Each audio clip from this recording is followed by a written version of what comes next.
প্রিয় শিক্ষার্থীবৃন্দ, আসসালামু আলাইকুম। আশা করি তোমরা সকলেই ভালো আছো। আমিও ভালো আছি, আলহামদুলিল্লাহ।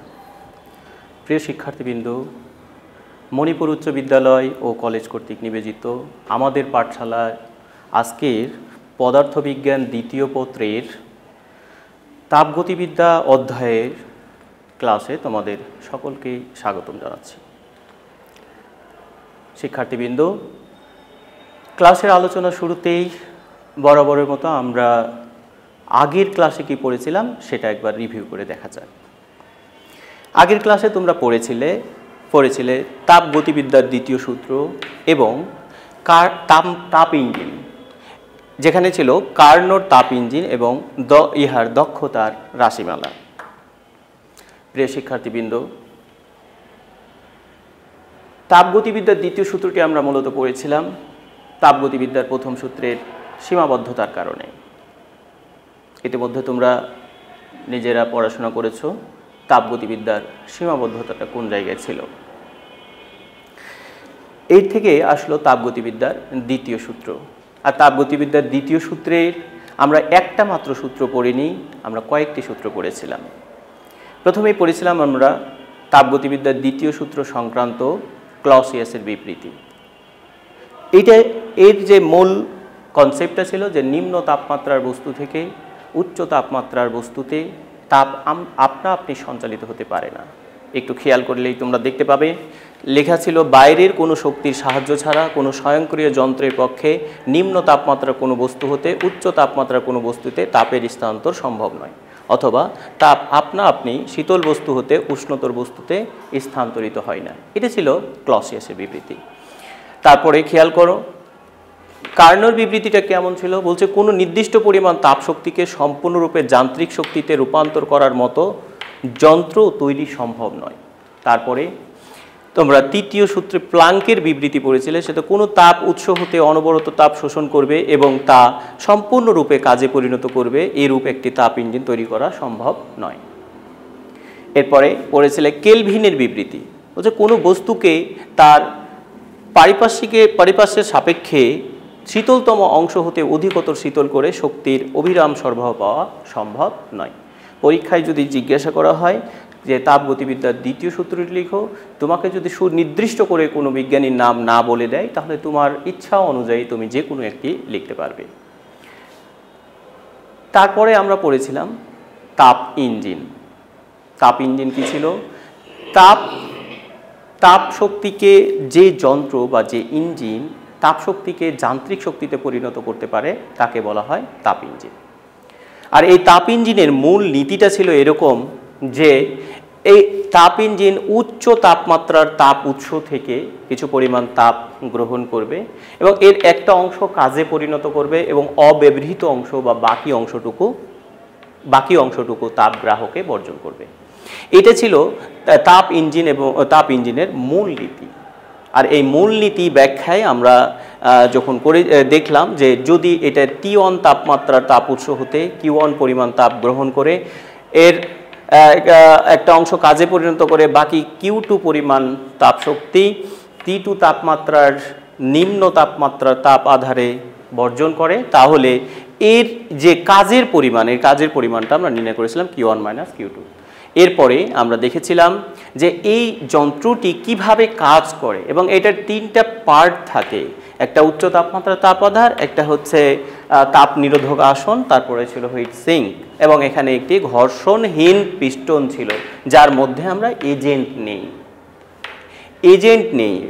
অর্থাৎ এই যে কার্যনির্বাহক বস্তু নেই। এবং এই কার্যনির্বাহক বস্তুই মূলত চারটি প্রক্রিয়ায় সম্প্রসারণ সংকোচনের মাধ্যমে তথা কার্নোর চক্রের মাধ্যমে চারটি ধাপে এই ইঞ্জিনের যে কার্যক্রম সেটা কমপ্লিট করে। তো এই চক্রসমূহগুলো তোমরা দেখেছিলে যে প্রথমটা ছিল আইসোথার্মাল এক্সপানশন বা হচ্ছে সমষ্ণ সম্প্রসারণ। তারপরে ছিল কি? তারপরে ছিল হচ্ছে রুদ্ধতাপীয় প্রসারণ এবং এরপরে ছিল সমষ্ণ সংকোচন এবং এরপরে রুদ্ধতাপীয় প্রসারণ।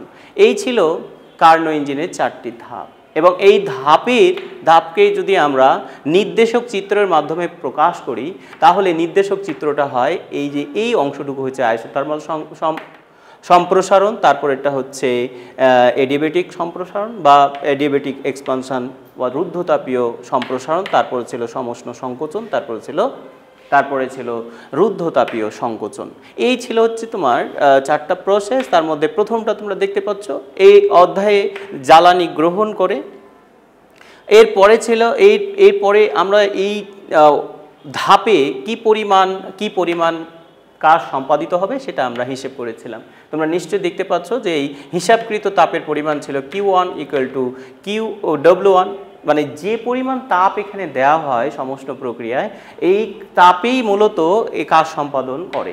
তাহলে এখান থেকে আমরা nRT on ln V2/V1 পাই।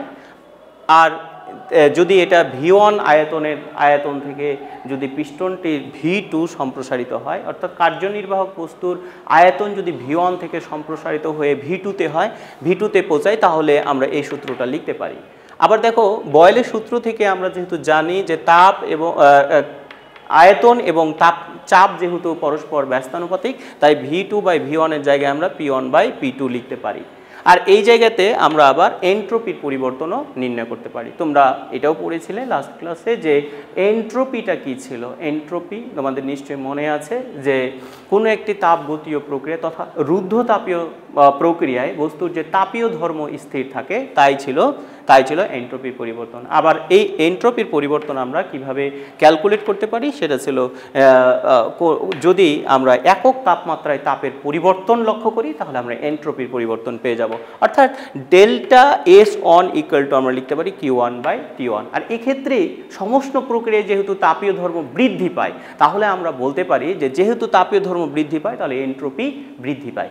এরপরে দেখো যে আমরা যখন দ্বিতীয় ক্ষেত্রে লক্ষ্য করছি, দ্বিতীয় ক্ষেত্রে এই কার্যনির্বাহক বস্তুর রুদ্ধতাপীয় সম্প্রসারণ ঘটে।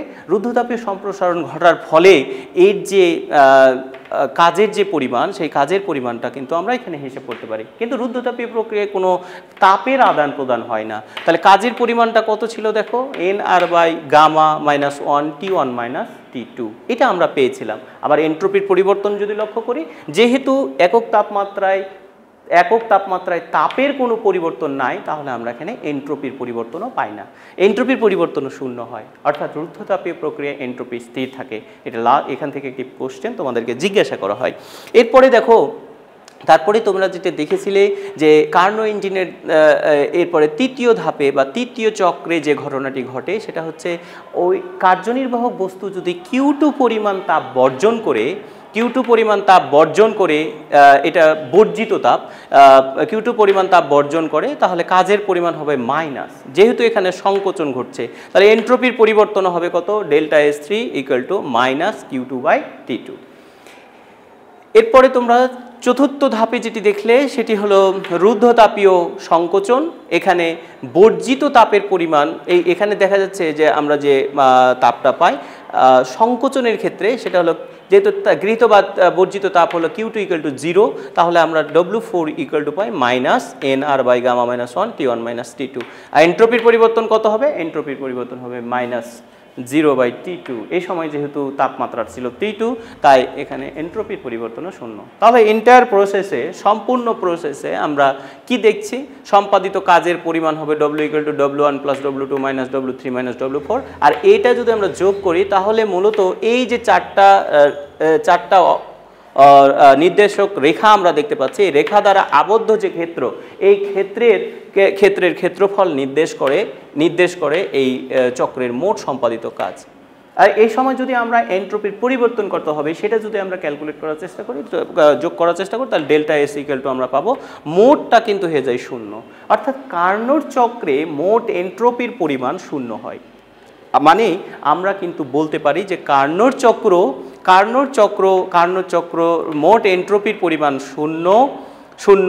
তাহলে যেহেতু কার্নোর চক্রের মোট এন্ট্রপির পরিমাণ শূন্য, কোনোভাবে যদি তাপের লস না হয় তাহলে তাহলে দেখা যাচ্ছে যে কার্নোর চক্রটাকে আমরা প্রত্যাগামী চক্র বলতে পারি। তার মানে পিস্টনটা যেহেতু আবার আগের অবস্থায় ফিরে আসে, কার্নোর যে প্রথম ধাপে যেহেতু ফিরে আসে তাপ গ্রহণ এবং বর্জনের পরে, তো সেহেতু কার্নোর চক্রটি একটি প্রত্যাগামী চক্র। এবং কার্নোর ইঞ্জিন তাহলে একটি প্রত্যাগামী ইঞ্জিন বলা যায়। কেন? কারণ হচ্ছে আমরা যে টোটাল যে দক্ষতা আমরা পাই এখানে, অর্থাৎ কিউ এবং টি পরস্পর সমানুপাতিক হওয়ায় কার্নোর ইঞ্জিনটা প্রত্যাগামী ইঞ্জিন হবে। আবার কার্নোর চক্র সময়ে কার্যনির্বাহক বস্তুর অভ্যন্তরীণ শক্তি অপরিবর্তিত থাকে, এটাও তোমরা দেখেছিলে। কার্নোর চক্রে অভ্যন্তরীণ শক্তি অপরিবর্তিত থাকে, কারণ রুদ্ধতাপীয় সংকোচনের সময় যে তাপের যে গ্রহণ বা অপসারণ ঘটে, গ্রহণ বা বর্জন যেটা ঘটে, সেক্ষেত্রে অন্তঃস্থ শক্তি হ্রাস বৃদ্ধির মাধ্যমে মোট অন্তঃস্থ শক্তি কিন্তু নো চেঞ্জ, মানে কোনো পরিবর্তন হয় না। তার মানে এইটা অপরিবর্তিত থাকে। এরপরে তোমরা কার্নোর তাপ ইঞ্জিনের দক্ষতার রাশিমালা দেখেছিলে, যে কি পরিমাণ তাপ এখানে গ্রহণ করলো, আবার কি পরিমাণ তাপ বর্জন করলো। গৃহীত তাপের কত অংশ কাজে পরিণত করেছে তার শতকরা পরিমাণকে মূলত ওই ইঞ্জিনের দক্ষতা বলা হয়। দক্ষতাকে যদি আমরা ইটা দিয়ে প্রকাশ করি, তাহলে ইটা দিয়ে প্রকাশ করলে আমরা W/Q1 × 100% পাই। আর এখানে যদি ডব্লিউর মানটা তোমরা বসিয়ে দাও, তাহলে Q1 - Q2/Q1, ফাইনালি তোমরা পাচ্ছ ইটা = 1 - Q2/Q1 × 100%। এরপরে তোমরা দেখেছো যে কার্নোর ইঞ্জিনটা যেহেতু প্রত্যাগামী ইঞ্জিন এবং কিউ সমানুপাতিক টি, তাই এখানে আমরা লিখতে পারি Q2/Q1 = T2/T1, অর্থাৎ এইটা সেক্ষেত্রে আমরা পাই 1 - T2/T1 × 100%। যেহেতু এই ইকুয়েশনে কার্যনির্বাহক বস্তুর ভর অনুপস্থিত, তাই আমরা বলতে পারি যে কার্নোর ইঞ্জিন কার্যনির্বাহক বস্তুর ভরের উপর নির্ভর করে না। এরকম একটা প্রশ্ন তোমাদেরকে জিজ্ঞাসা করতে পারে। এরপরে দেখো যে এখান থেকে আরেকটা কোশ্চেন তোমাদেরকে জিজ্ঞাসা করতে পারে, যেটা বলেছিলাম আমি, যে তাপ ইঞ্জিনের দক্ষতা কিভাবে বাড়ানো যায় বা কমানো যায়। তাহলে এখান থেকে এই ইকুয়েশন থেকে তোমরা বলতে পারো যে উৎসের তাপমাত্রা বাড়িয়ে কিংবা তাপ গ্রাহকের তাপমাত্রা কমিয়ে ইটার মান আমরা বৃদ্ধি করতে পারি। এই ছিল তোমাদের গত ক্লাসের আলোচনা। গত ক্লাসে তোমরা এই টপিকসগুলো পড়েছিলে। আজকের আলোচনা শুরুতে প্রথমেই তোমরা একটা ইমেজ লক্ষ্য করো। এখানে কি দেখছো তোমরা? এখানে দৈনন্দিন জীবনে বহুল ব্যবহৃত, এখানে তোমরা যারা উপস্থিত আছো এই লেকচারটি দেখছো, প্রত্যেকেই এই যন্ত্রটির সাথে পরিচিত এবং অনেকের বাসাতেই এটা রয়েছে। নিশ্চয়ই বুঝতে পারছো যে এই যন্ত্রটি কি। প্রত্যেকেই তোমরা এখন বুঝে গেছো ইতিমধ্যে এবং গেস করতে পারছো যে আজকের পাঠে তোমরা কি পড়বে। আজকের পাঠে তোমরা পড়বে সেই যন্ত্র যার নাম হলো রেফ্রিজারেটর বা ফ্রিজ, এবং ইহার কার্যনীতি, এটা কিভাবে কাজ করে এবং ইহার কার্য সম্পাদন সহগ এবং দক্ষতার হিসাব আমরা দেখব এখানে। চলো আলোচনা শুরুতেই দেখে নিই যে তোমরা এই পাঠ শেষে কি কি শিখবে। রেফ্রিজারেটর বা হিমায়ক যন্ত্র কি তা বলতে পারবে। এরপরে ইহার মূলনীতি ও গঠন বর্ণনা করতে পারবে। এর কার্য সম্পাদন সহগ এবং দক্ষতার হিসাব করতে পারবে। তারপরে কার্নোর ইঞ্জিন ও রেফ্রিজারেটরের মধ্যে পার্থক্য বলতে পারবে। এরপরে পাঠ সংশ্লিষ্ট প্রশ্নের উত্তর এবং গাণিতিক সমস্যা সমাধান করতে পারবে। এই হচ্ছে আজকের পাঠ শেষে তোমরা এটা শিখতে পারবে। তো প্রথমে আসা যাক, ফ্রিজ বা রেফ্রিজারেটর কি। ফ্রিজ বা রেফ্রিজারেটর কি এইটা বোঝার আগে তোমাদের অতি পরিচিত একটি বিষয় যেটা পড়তে হবে, সেটা হচ্ছে কনডেনশন প্রসেস বা ঘনীভবন যে প্রক্রিয়া, শীতলীকরণ যে প্রসেস। এই শীতলীকরণ প্রসেসটা কি, কনডেনশন প্রসেসটা কি, তো সেটা একটু দেখো। তোমরা জানো যে একটি উত্তপ্ত বস্তু থেকে, এই কথাটি তোমরা অনেকবার শুনেছ যে একটি উত্তপ্ত বস্তু এবং একটি শীতল বস্তু যদি একসাথে রাখা হয়, তাহলে উত্তপ্ত বস্তুটি তাপ বর্জন করে শীতল বস্তুতে পরিণত হবে, শীতল হবে, ঠান্ডা হয়ে যাবে।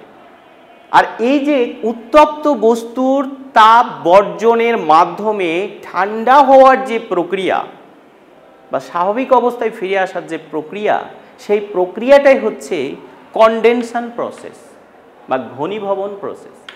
তাহলে এই প্রক্রিয়াটা যেমন হচ্ছে কনডেনশন, এবং এটা চিরাচরিত নিয়ম, এবং এটা ন্যাচারাল একটা প্রসেস। এটা আমরা জানি যে উত্তপ্ত বস্তু থেকে তাপ শীতল বস্তুর দিকেই সঞ্চালিত হয়, বা একটা উত্তপ্ত বস্তু তাপ বর্জন করে শীতল হয়।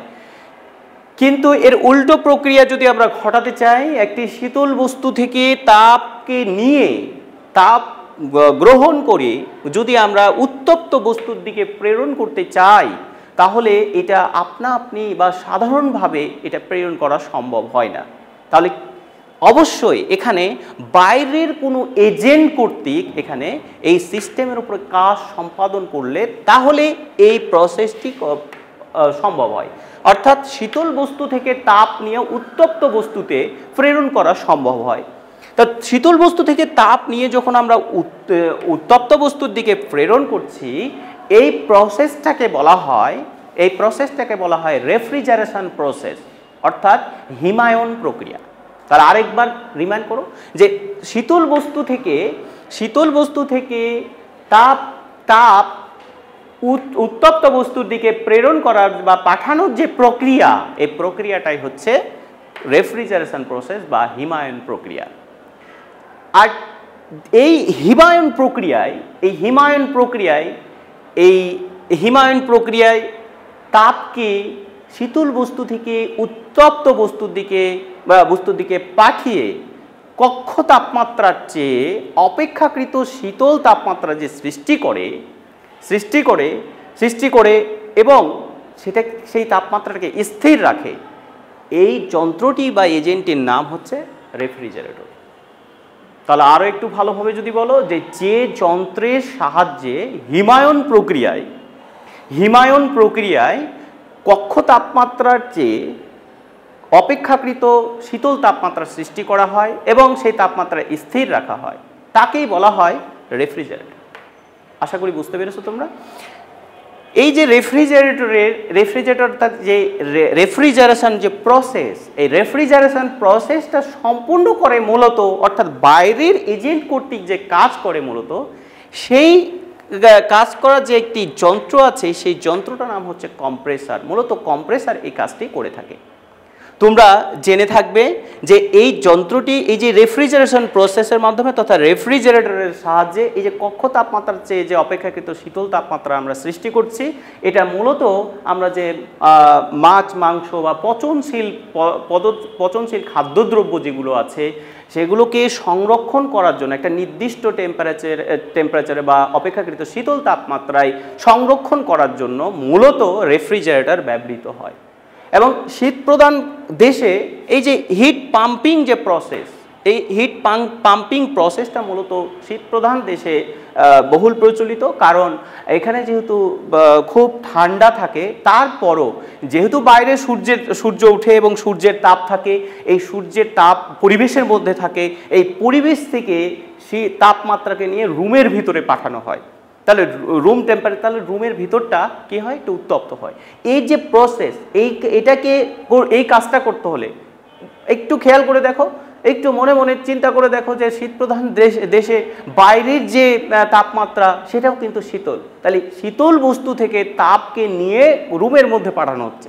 তাহলে এক্ষেত্রে একটি বাইরের এজেন্ট বা একটি হিট পাম্পিং মেশিন ব্যবহৃত হয়।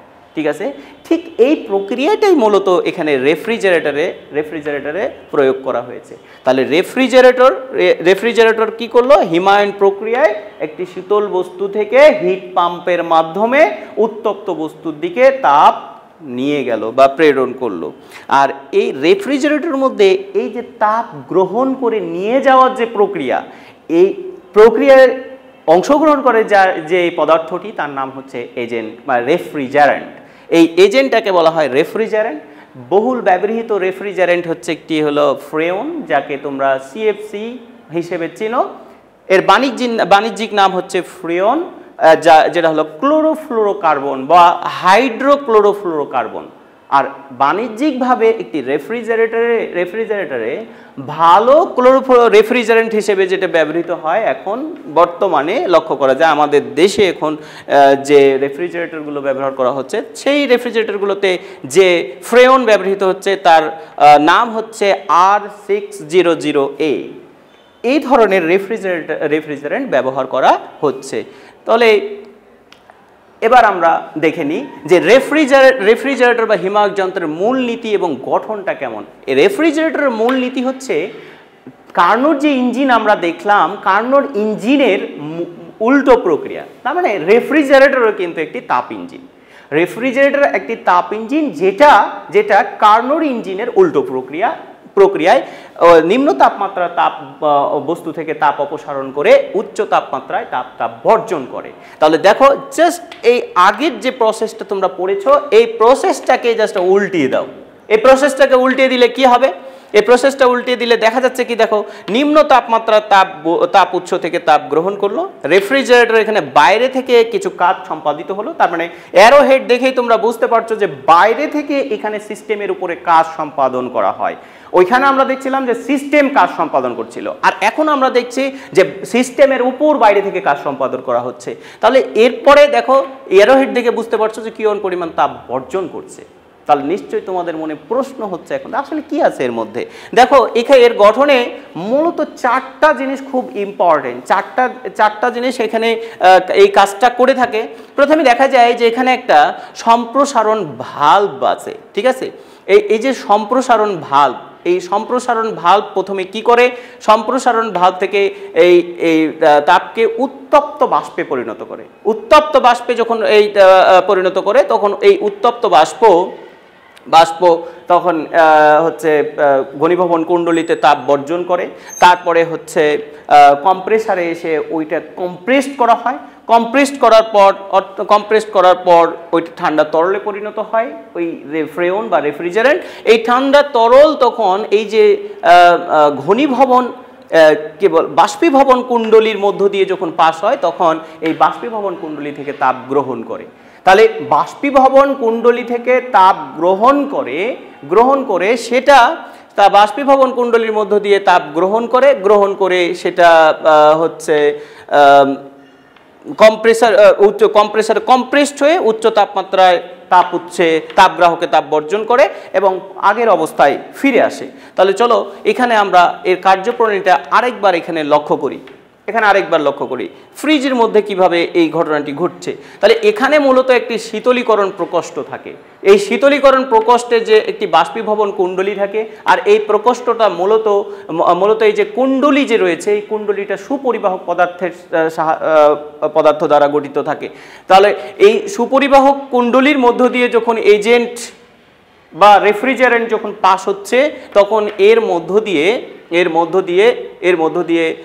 মধ্য থেকে হচ্ছে তাপ অপসারণ করছে। এটা কেন করছে?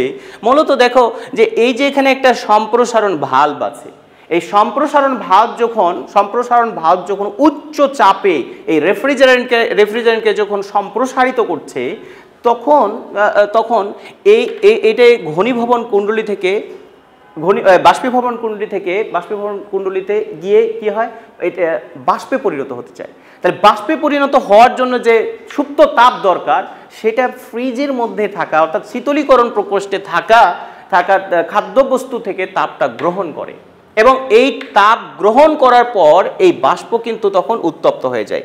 এই উত্তপ্ত বাষ্প এসে যখন এখানে আবার কম্প্রেসারটা চালু হয়, কম্প্রেসার যখন চালু হয়, কম্প্রেসড করা হয়, তখন এর মধ্যে আবার নিম্ন চাপ সৃষ্টি হয়। আর এই জায়গায় এসে কম্প্রেসড করলে এই যে উত্তপ্ত যে বাষ্প, এই উত্তপ্ত বাষ্পটা তখন উত্তপ্ত তরলে পরিণত হয়। উত্তপ্ত তরলে পরিণত হলে এইটা তখন আবার ঘনীভবন কুণ্ডলীর মধ্য দিয়ে তথা ফ্রিজের বাইরে যে কুণ্ডলীটা থাকে, এই কুণ্ডলী দিয়ে যাওয়ার সময় অতিরিক্ত তাপটা পরিবেশে বর্জন করে।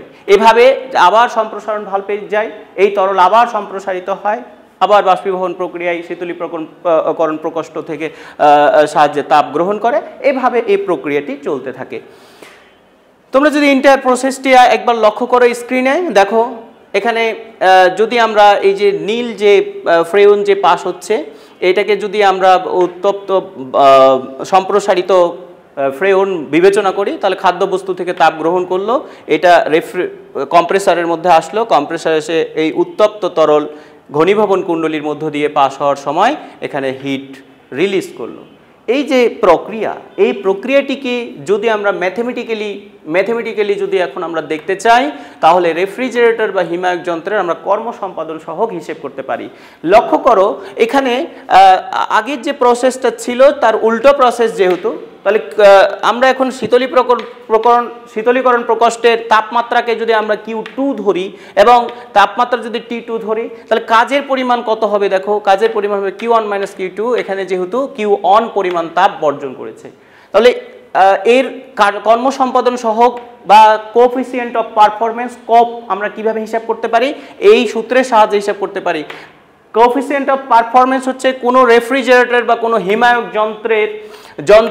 যন্ত্রের শীতলীকরণ প্রকোষ্ঠ হতে কি পরিমাণ তাপ অপসারণ করলো এবং এর যন্ত্রটির উপর কি পরিমাণ কাজ করতে হয়েছে, অর্থাৎ সিস্টেমের উপর কি কত কাজ সম্পাদন করা হয়েছে। এটা যদি এখন তোমরা মানটা বসিয়ে দাও তাহলে পাওয়া যায় Q2/Q1 - Q2। এখানে যদি আমরা এটাকে চেঞ্জ করে কিউকে চেঞ্জ করে যদি আমরা T2 বসাই, তাহলে ইকুয়েশনটা দ্বারা হচ্ছে T2/T1 - T2।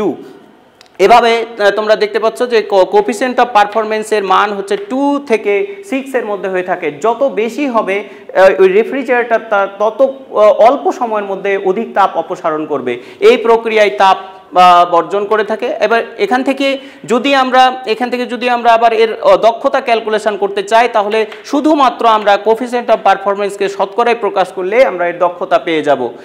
এভাবে এই সূত্রের সাহায্যে তোমরা যদি ম্যাথমেটিক্যাল প্রবলেম সলভ করার চেষ্টা করো, তাহলে দেখবা যে একটি রেফ্রিজারেটরের কার্যকৃত সহগ যদি দেয়া থাকে, এই ঠান্ডা প্রকোষ্ঠ থেকে প্রতি চক্রে এত জুল তাপ অপসারণ করছে, প্রতি চক্রে রেফ্রিজারেটর চালানোর জন্য কি পরিমাণ কাজ সম্পাদন করতে হবে বা কি পরিমাণ তাপ প্রতি চক্রে বর্জন করবে, তাহলে প্রথম সূত্রটা প্রয়োগ করে তোমরা যদি এখান থেকে ক্যালকুলেশন করার চেষ্টা করো, তাহলে মানগুলো শুধুমাত্র বসাও, ডব্লিউ পরিমাণটা তোমরা পেয়ে যাবে।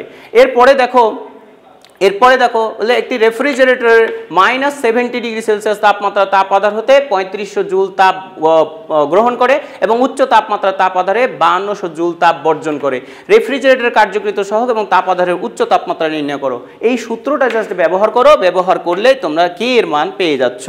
এখান থেকে এই ধারণার উপরে ভিত্তি করে তোমরা যদি আবার এটাও বলার চেষ্টা করো যে কার্নোর ইঞ্জিন এবং রেফ্রিজারেটরের মধ্যে পার্থক্য কি, খুবই সহজ কথা এটা, যে এটা উচ্চ তাপমাত্রা তাপ উৎস থেকে নিম্ন তাপমাত্রা তাপ উৎসে বর্জন করছিল, আর এখানে নিম্ন তাপমাত্রা তাপ উৎস থেকে তাপ গ্রহণ বা অপসারণ করে উচ্চ তাপমাত্রা তাপ আধারে বর্জন করে। আর এর জন্য অবশ্য বাইরে থেকে শক্তিও সরবরাহ করতে হয়। এই ধারণাকে কাজে লাগিয়ে তোমরা একটা সৃজনশীল প্রশ্ন সলভ করার চেষ্টা করবে। দেখো 500 থেকে লেখচিত্র দৈনন্দিন জীবনে ব্যবহৃত একটি হিমায়ক যন্ত্রের কার্যনির্বাহক বস্তুর তাপ অপসারণ ও ঘনীভবন চক্র দেখানো হয়েছে। এক্ষেত্রে কার্যনির্বাহক বস্তু প্রতি চক্রে শীতল প্রকোষ্ঠ হতে অপসারিত তাপের 1.5 গুণ তাপ এবং 30°C তাপমাত্রার বায়ুতে বর্জন করে। তাহলে এই ক্ষেত্রে প্রশ্নগুলো যদি তোমাকে এরকম জিজ্ঞাসা করা হয়, রেফ্রিজারেটর বা হিমায়ক যন্ত্র কি, কার্নোর ইঞ্জিন এবং রেফ্রিজারেটরের মধ্যে পার্থক্য লিখো, তারপরে বলছে উদ্দীপকের হিমায়ক যন্ত্রটির কার্যকৃত সহগ এবং দক্ষতা নির্ণয় করো। এরপরে বলা হচ্ছে উদ্দীপকের হিমায়ক যন্ত্রটির শীতল প্রকোষ্ঠের তাপমাত্রা -50°C চেয়ে কম হবে কিনা গাণিতিক বিশ্লেষণপূর্বক মতামত তোমরা দাও। তাহলে প্রথমে তোমরা সূত্রটা ব্যবহার করলা, পরের বার তুমি T2 এগেইন নির্ণয় করলা, এগেইন নির্ণয় করার পর অ্যান্সারটা পেয়ে যাবে। এবার তোমার পুরো চ্যাপ্টারটা আবার রিভিউ করবে, রিভিউ করার পর এইচএসসি পরীক্ষা 2021-এ যে প্রশ্নগুলো এসেছে তোমরা সলভ করার চেষ্টা করবে। তাহলে আজকে এ পর্যন্তই, তোমরা সকলেই ভালো থাকো, আল্লাহ হাফেজ।